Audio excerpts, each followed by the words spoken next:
someone who has written a story here. It's a long one. It says, I'm a newly born again Christian and would like to share my story of salvation with you. I was born in West Philadelphia and also raised there. I spent most of my days playing basketball on a playground, but also chilling out and relaxing. But then one day, a couple of guys who were up to no good started making trouble in my living area. I ended up getting into a fight, which terrified my mother.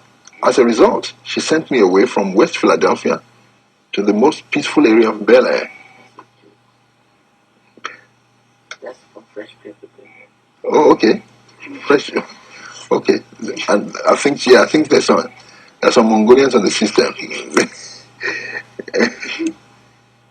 It's from a comedy show. Okay.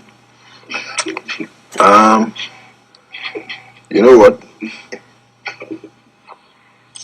Let me take this caller. Main streets of West Philadelphia, I never dreamed that I would even be able to own TV equipment to view a channel such as yours. What made this all possible for me was the loving embrace of my auntie stationed in Bel-Air. It was there that I first caught a glimpse of your channel and knew from that moment on that my circle of trusted faces had grown substantially.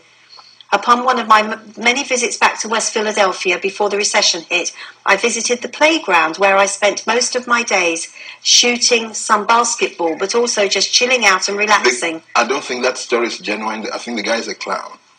He's a joker. He's been sending that material to all the programs. All right, okay, well, let's delete him. Okay. And we'll permanently delete him from the list. Apparently, the story is, what has been sending through is the story of the Prince of Bel-Air, the black guy. Oh, yes, I know, yes. But he just wraps it up in a way to make it look like it's a true story. Okay, well, that's fine. I only read a fraction of it. All right. I'm getting quite good, actually, at getting rid of the rubbish, and I've already deleted 2 or 3. We'll just get Dan to sort out Bel-Air. That were not genuine. That's absolutely fine. So it's gone, deleted from the system, and his email address will also be deleted from our system.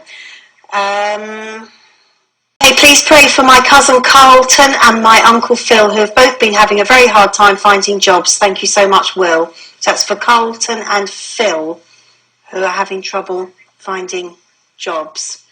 Let me see.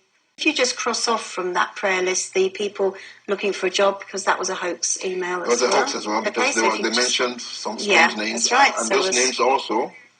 So we'll scribble those on. In fact, I've had probably about 10 hoax emails, and I can actually delete them faster than you can write them, so they won't be read out. But if it causes entertainment to you, then do carry on sending them, because it takes me half a second to press the delete button and delete it.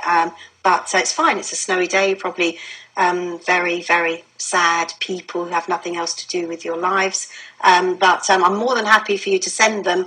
I'm not even reading them. I've actually got the gist of it now, and the delete button takes me about half a second to do. So just carry on.